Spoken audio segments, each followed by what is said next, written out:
Hello and welcome to Transform Tuesday. I'm Dave McCormick, VP of Product Management here at Alpha Software. I'm pleased to be joined by Sarah Mitchell, our Director of Customer Success. Today on Transform Tuesday, we are going to continue our conversation about the on-submit events, and we're going to take a look at one event in particular that is, and if I can use a technical term, rather nifty, and that is dispatch and routing. The dispatch and routing, or routing, however you want to pronounce it, allows you to move a form that has been filled out by one person over to another person. It also lets you fill out a brand new form and send it over to another person. So today we're going to sort of go through the what, where, how, and why of dispatch and routing. And of course, if you have any questions, go ahead and type them into the questions box of the GoToWebinar control panel. All right, so let's get started. So I showed you last week the Transform on-submit genie, which is built into Alpha Anywhere, a companion product to Alpha Transform. One of the actions that you can add is something called dispatch and route form, and they're two similar but different actions, and I'm going to explain each of them to you right now.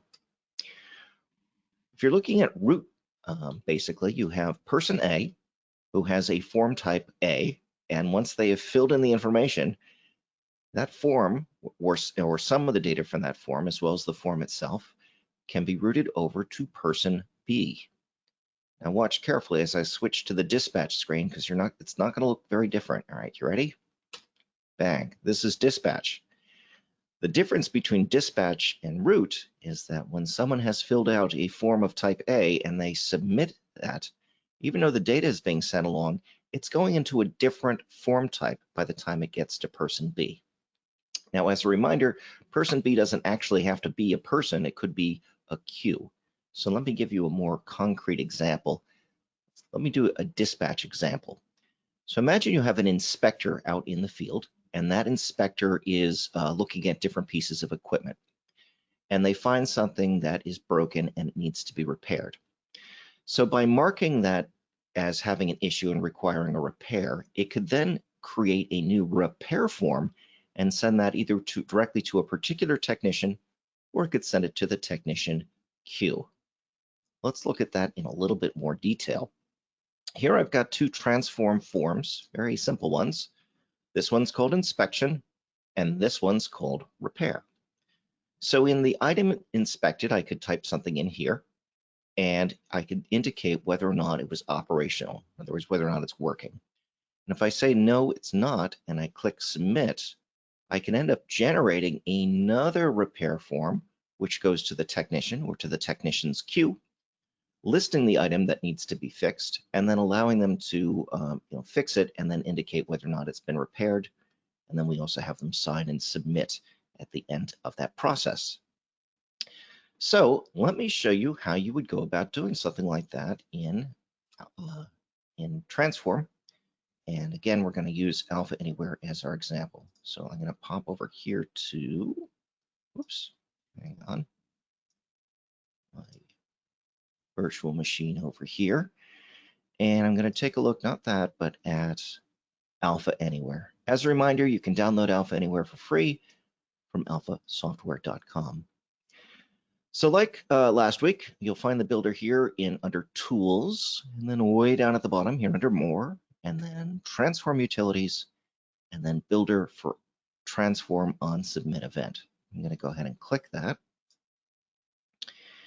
And I'm going to fetch the definitions from Transform Central. So in other words, this is going to link to my account using an API key, which I've already pasted in here. And I'm going to say fetch, and it's going to bring down any on-submit events that are set up for my Transform account. And as you can see, I've got one right here called the dispatch and route a form. Let's go ahead and create this action again. So I'm going to say add action, and from my list of actions, I'm going to choose dispatch route a form. And I'm going to click edit action so that I can modify its properties. So here's the dispatch route a form dialog box. And it has lots of different settings down here, and many of these settings are actually filled in by writing small JavaScript snippets. This is similar to what I showed you last week when we were going over the creation of reports.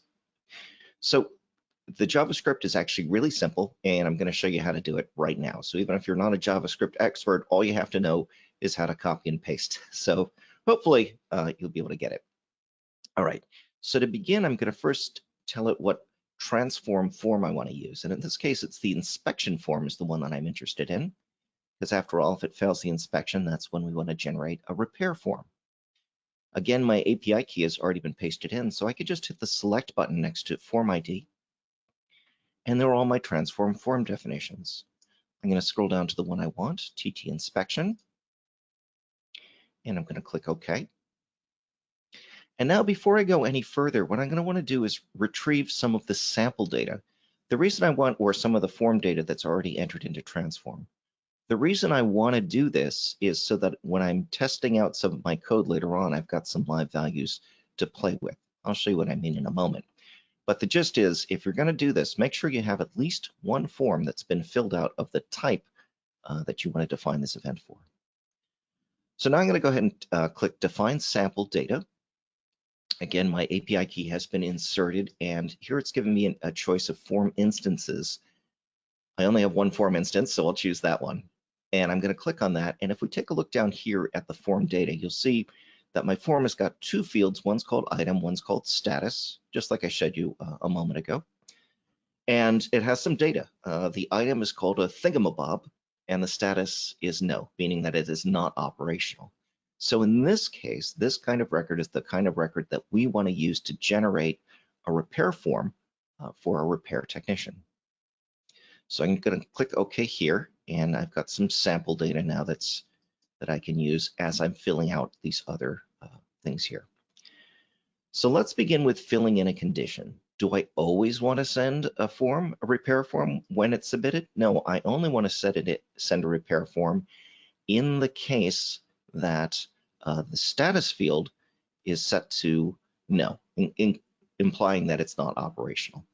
So I'm going to go ahead and I'm going to use, when I opened up this condition, it gave me a piece of JavaScript that I can use right away. So I'm just going to go ahead and copy that JavaScript, and I'm going to paste it down here, and I'm going to make a couple modifications. First of all, I'm interested in the form data. In other words, a piece of data that's collected in the form, not in a piece of metadata like the status. So I'm going to change this to form data. Oops, I could double click, but I can't. Form data. And my field happens to already be called status, so I don't really have to change that. And we're using the two lowercase. And this is helpful if you don't know whether or not it's going to be no with capital letters, no with lowercase letters. So you can just have it, force it to lowercase, and then we're going to say no in lowercase. So if that's set to no, then I'm going to get a result called true, meaning I'm going to go ahead and generate a new repair form. So let's see whether or not this works. I can go ahead and test this code by clicking test code. And it says, okay, I'm going to test it. And here's the data I'm going to test it with. So I say, okay, that's fine. Go ahead and test it. And it says your code returned this value true. And that's exactly what we wanted to have happen, because the status was equal to no. We wanted to generate a form. So that was the first one. The next one is the action type. Now remember, I told you the difference between route and dispatch. Route means take the same form and send it to a person or a queue. And dispatch means create a brand new form. It could be of the same type or of a different type, but it's still a brand new form. And you can move some of the data from the old form into that new form. That's what we're going to do here. So we're going to choose dispatch. And so by default, it wants to use the same form as the form's own definition, but instead I want to tell it, nope, I want to send out a repair form. So I'm going to say different form. And if you notice, so I can select my different form here, but notice I could also use JavaScript to select the form. Maybe there is lots of different types of forms depending on conditions in your form. You can make a really sort of sophisticated case for that. So let me go ahead and go and click select. And again, I'm going to select my form ID, and this time I'm going to choose the repair form. That's the one I want to generate. Okay, and that's done. And now I'm going to click OK. The next thing I need to do is fill in the status. So the status that I really want is for it to be open. And there's no, you could conditionally set it to open or submitted or closed or any of the other statuses that you have defined for your account. But in this case, I always want it to be open. So to do that, I'm just going to say var result equals, and I can do that by clicking this little hyperlink down here, and it's inserted what I need. And I'm just going to say open. And that's all I have to do. And now I can test the code. And your code returned this value, open. So good, we know that works. What's nice about being able to test all your JavaScript along the way is you don't have to like wait till the end and see if something has gone wrong. So as long as you keep testing it, you can be pretty assured that it's going to work correctly for you. Now, the next thing we're going to do is we're going to assign this form to a person. So here, click on that. And here I'm going to need to do a var result equals. And I could just type in a name, like I could type in david@alphasoftware.com, or in this case, fred@acme.com. But it might make more sense to route this to a queue. So imagine I have a queue that's set up that's called repair. To do that, I just type in queue, and then the name of the queue, which is repair. And this would automatically get funneled into that repair queue. So I'm going to go ahead and click OK on that. Comments I'm going to leave alone, as is the due date. Those are two top level fields that you can supply information to if you find that would be useful to your needs. You can also supply information to other metadata fields. There are some user definable fields called user 1 through 5 and user label 1 through 5. We may have talked about that in other Transform Tuesdays, but I'm going to leave that alone here for now. Mostly what I'm interested in is taking the data from the old form, from the form I submitted, and pasting it into the form that I'm creating. So I'm going to go ahead and click this button to edit. And this gets a little bit more involved, but it isn't too bad, actually. Here's a couple of examples that they give you for how you pass data along. So in this case, I'm going to use this example right here. So I'm going to actually grab all of this. I'm going to copy it. We're going to go down here and we're going to paste it. Now, the field that I am interested in, now I'm only going to set one field. In fact, let's go back to the PowerPoint to show you what I really want to do, just so you know. So I have a field here called item inspected. Well, that's the label anyway. And so if I type in what it is that I inspected and failed, that's the value I want to pass over to the repair form. So I want to take the field value from here and pass it over there. As it so happens, when I created the form, I gave both of them a field name called item. So that makes it sort of easy to remember. So I'm going to go back into here and I'm going to say field 1, which isn't going to be field 1, it's going to be item, is going to equal form data item.